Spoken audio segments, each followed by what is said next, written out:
Hi everyone, in this video I'm going to show you how you can camouflage paint your truck, your Jeep, or any other vehicle just by using spray paint. In this video I'm going to go over all the things that you need and the different steps you need to take to make this happen, as well as show you exactly what I'm doing. I'm also going to try something new and something creative, so we'll see how that works out. I already made 2 videos like this. They were very similar, so I don't want to repeat myself over and over again, so you might want to check out those videos because there I go into a little bit more detail about the different steps. So the first video was about how to paint small surfaces, and then the other video that I made was the opposite. That was for a large surface, and that's when I painted the tailgate of my truck. And what you did for the small surface wouldn't work for that. It has to be something different. So go ahead and check that one out too, because I will be doing something similar. I did learn a lot of things from that video. You guys left me some very nice comments, a lot of tips and advice, and I totally appreciate it because there was some good advice in there.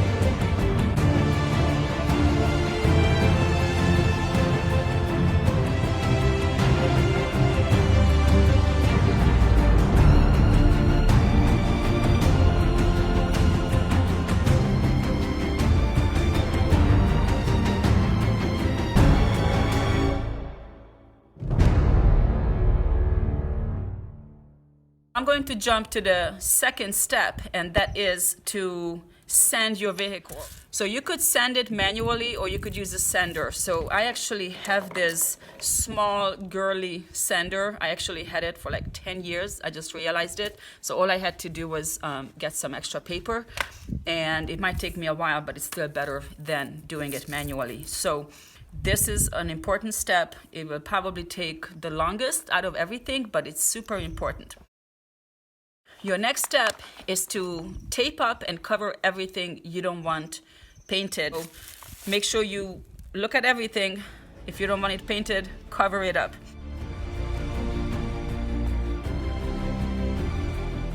Sun is going down, so I will have to finish this tomorrow. So I'm taping up as much as I can, but I'm not doing everything because I don't even know it will hold up due to the moisture, but at least a lot of it is done. And now I have to take some extra steps. These spots where I sanded it down all the way to the metal, actually there were quite a few of them. I need to make sure that rust will not set in overnight due to the moisture. So at least I'm painting over these spots. You could just do any color. Dark is always good for a base color. It doesn't have to be perfect. You just kind of want to cover it so that when you come back the next day, you already didn't have rust starting, and now you have to take care of that.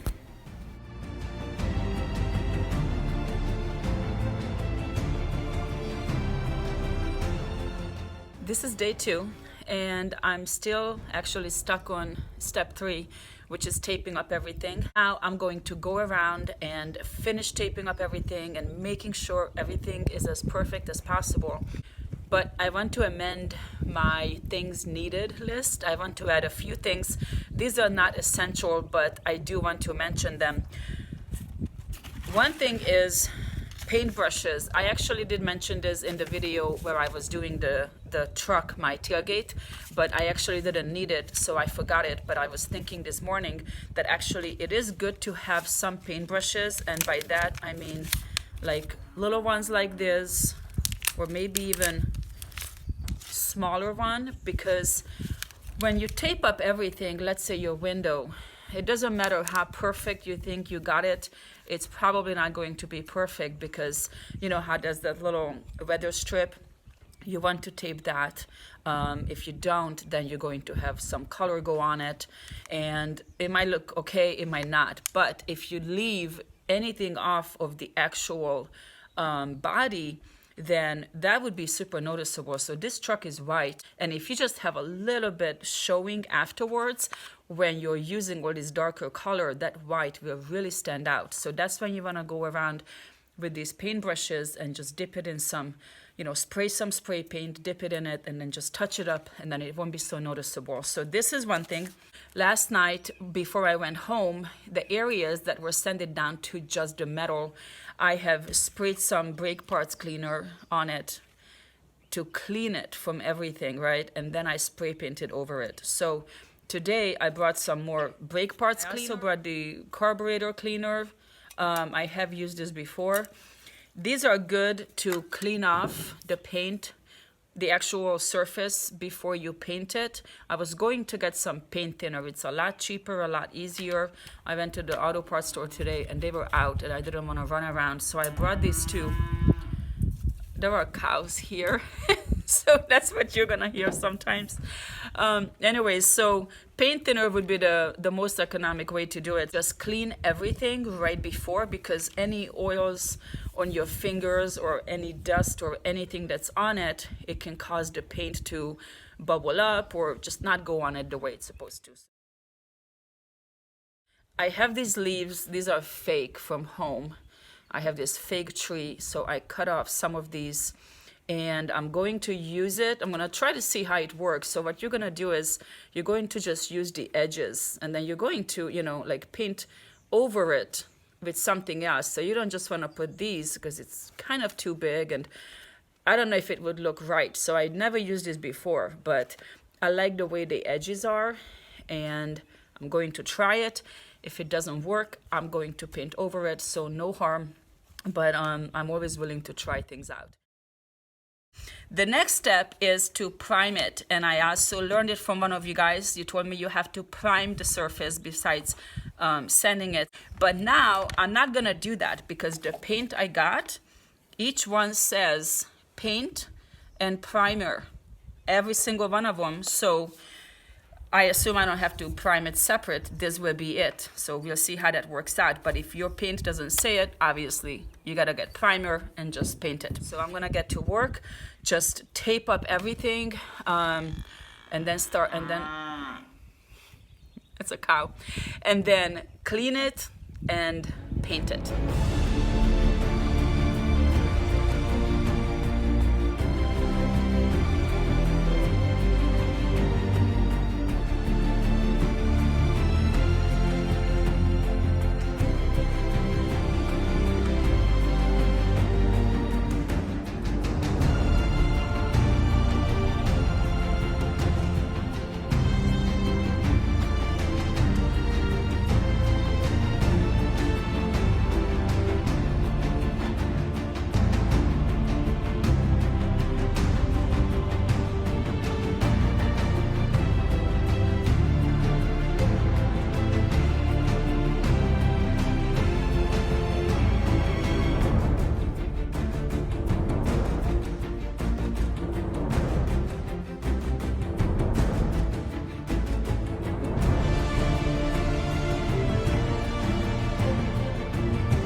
Show you what I'm going to do. It's basically a design I'm going to put on it, and I've never done this before. I've been kind of toying with this idea for a while. So basically what I want is I want a buck to be in the picture, and then I want a hunter shooting at it. The whole thing wouldn't be too big. It's still camouflage, but I want them to be visible. And first I was like, well, what I could do is I can hand paint it, and I'm not that good at it. I'm a little bit artistic, but I don't think it's gonna be perfect. So I didn't really want to do that. I thought I could buy this sticker paper that you could buy. It's a regular 8 by 10, and you print something, and then you could peel it off, stick it on, spray around it, and that's it. And that is actually the way you probably want to do this.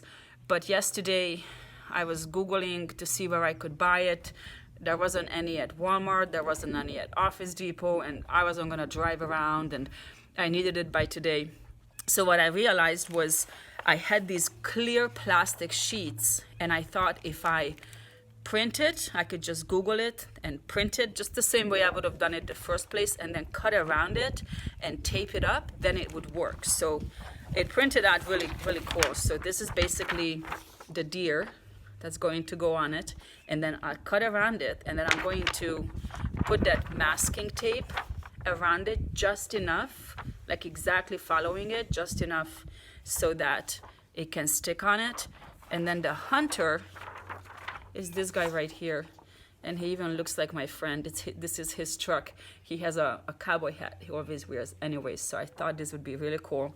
And he doesn't know that I'm doing this, so I had to ask him to leave his own property so I could do this. So this is one way to do it, but I wanted to show you the way you probably want to do it if you decide to go this route. Is basically buy the sticker paper, and then you could just sit down and Google all these images. I had so many images coming up for bucks and so many for hunters, bow hunters, boys, girls, everything. It was really cool. So I got a lot of ideas for the future. So I think I can pull it off.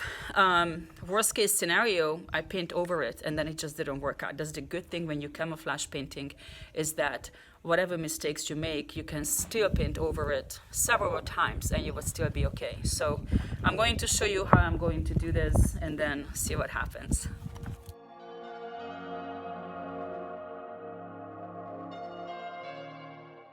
You need to press down on the sides of that deer all the way around really well. You don't want to leave any gaps, because if you do, then the paint will go through the paper and the surface, and that will just look horrible, and there's almost no way to fix it. Also, I didn't mention, you want to figure out what color you want this deer to be, so it's brown. That's why I painted that area completely brown. And then you want to use a contrasting color around it. So I'm using beige and light green, so this way that image pops. So if you're using a light color, for example beige, for the object, then you would need to use brown and black and, you know, dark colors like that. And then from this point on, you sort of need to have x-ray vision, like look through that deer, look through that painted surface, and imagine that brown deer standing there and what you would want around it, and just paint those colors. So I started painting more green and more this grayish brownish colors. Start using those plants and just keep going. Take your time. Super important not to rush it, because this is one thing you can mess up, and then it would be very, very hard to fix some of these things. I have never done this before. This was my first, so it was a little bit hard. I was doing some things, as you can see, that probably shouldn't have been doing, but it's all a trial and error. So I would suggest maybe to try this out on a different surface before you do it. But like I said, just keep that shape in mind and just visualize what it will look like when you peel it off. And you also want it to blend in with the surrounding area.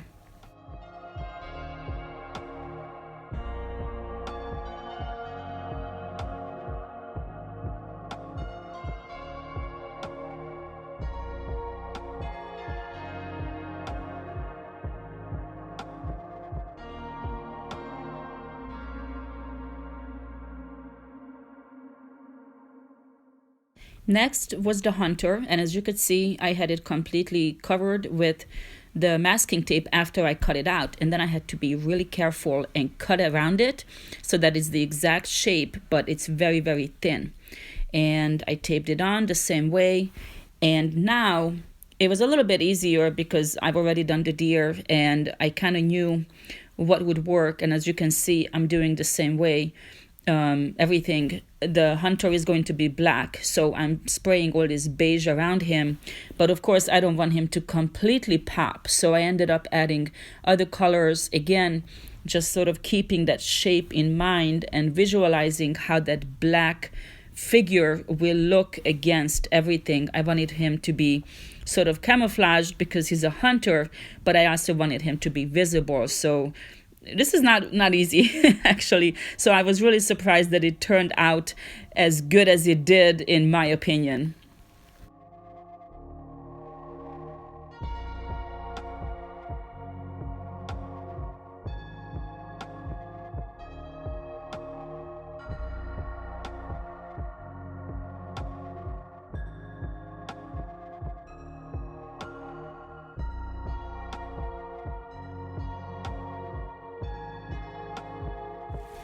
I am now done with the painting part, and overall I'm pretty happy with how it turned out. The deer and the hunter, I'm actually super happy about that, because that was exactly how I visualized it. But just because you could, see it in your mind, it doesn't mean that's how it's going to turn out. So overall, I'm very happy with it. They're not very big. They're kind of, small, like a small buck and a small hunter, but I didn't want it to be overwhelming or too huge. And I think the only thing I'm going to do is maybe just paint a little brushes or camouflage around the hunter, or just something a little bit more. I think something is missing, but basically this is it for the painting. I didn't really like what I did with the paintbrush. It just didn't blend well. It just looked very different. So what I did was I sprayed some paint on a piece of plastic and then put the plant on it, and then imprinted, I left that imprint of that plant, and that was a little bit better. I still didn't like it, so I ended up spray painting over it, and you need to be careful not to mess up that figure when you do this. Now I'm going to do the clear coat, but before I get to that, I do have to tell you that I was wrong about something. At the beginning of the video, I showed you the tall can that I got for the clear coat. Turns out it's black. It didn't say anywhere on it. I guess you were supposed to figure it out. So I had to take it all back to Lowe's, and they did not have anything clear. So I had to go to O'Reilly's, which is an auto parts store, and buy the more expensive can. They are the only ones that carry it, as far as I know. And they only had 4 of them, so I bought it all. And this is what that looks like. So I'm hoping it's gonna be enough. I think it will be. What you want to do afterwards, in about a few weeks, you wanna, spray paint it again and just kind of maintain it like that. So after I do the clear coat, then I will take off all the tape, and then I might have to do some of the small paintbrush. You can double check to make sure that you did it perfect, but you will not know it until you take off that tape, and then the original color might peek through, like white or red or whatever. So then you just have to go and just kind of fill in those little teeny tiny spots, and then it will look good.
This took me basically 2 days. I mean, not 2 full days, but I would say the first day it was about 5 hours. So that's not really a whole day. And then the second day it was maybe 5 or 6 hours, but of course I stopped to eat. But other than that, it was nonstop. So you could definitely squeeze it into one day, and I would have done that, but it was just easier this way. What made it longer was all that writing and everything that had to be sanded off, and it was just super hard because you had to kind of almost scrub it with all the adhesive and everything. If it's just a regular truck, you can just, you know, sand it like that. I would have probably saved an hour, I think. And then if I would have done it one day, I wouldn't have had to, you know, paint over those spots and everything. So you can probably get it done in 8 hours, maybe 9. And overall, this came out to be about $200. And that includes all the paint. It's all brand new paint. I don't like to use paint that's old because then you never know how it's going to perform. So I have a lot of leftover cans at home. So it was all the paint, some of the sandpaper for the sander, and that was basically it. So I think it's a pretty good price overall. Thank you so much for watching. Let me know if you have any advice or questions or anything. I love all the comments.